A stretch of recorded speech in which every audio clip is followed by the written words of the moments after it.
राजा रानी की झूठी है मोहब्बतें, बदले की है ये साजिशें और खुल गया है सबसे बड़ा राज। मुझे मेरी जायदाद वापस चाहिए।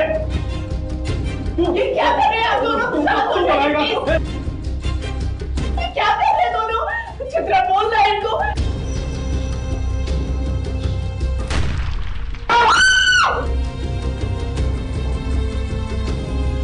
दरअसल राजा के पिता ने ही की थी रानी के पिता की हत्या और उसी राजा को अपनी बेटी का प्यार मानकर रानी की मां ने अपनी पूरी जायदाद सौंप दी है।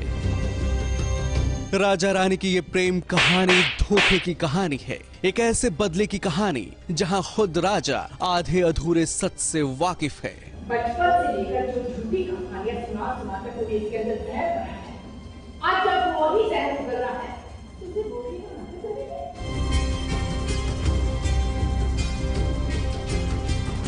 मैंने तुमसे झूठ बोला, जो कह रही है वो सच है। इसके पति ने मेरे बाबा की जान नहीं ली, बच्चों। इसके पति ने मेरे बाबा की जान नहीं ली।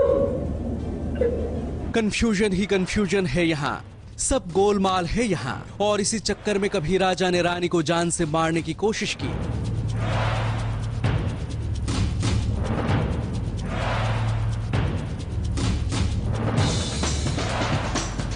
कभी काला जादू किया और न जाने क्या क्या।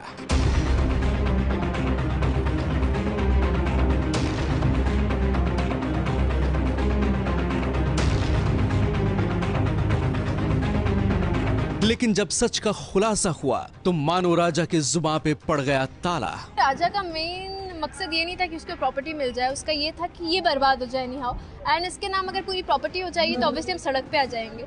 जो इसकी फैमिली के साथ हुआ था और जो गलत फहमी थी कि मेरे डैड ने इसके पापा को पूरी मारा। कहानी पिछले एक महीने की एक गलत फहमी थी। टू बी ऑनेस्ट मेरी दिमाग में इतनी गलत फहमी क्रिएट हो गई कि मैं आपको इतना क्लियरली एक्सप्लेन नहीं कर पा रही हूँ।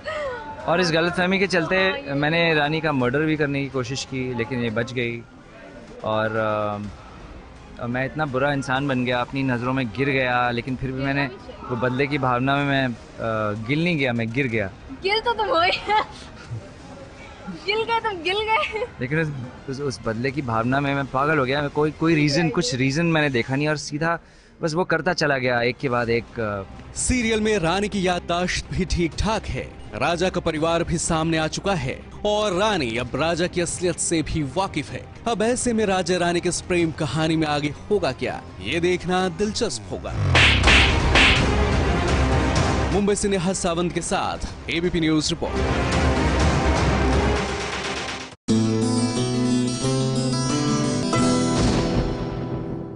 ये है एबीपी न्यूज, आपको रखे आगे।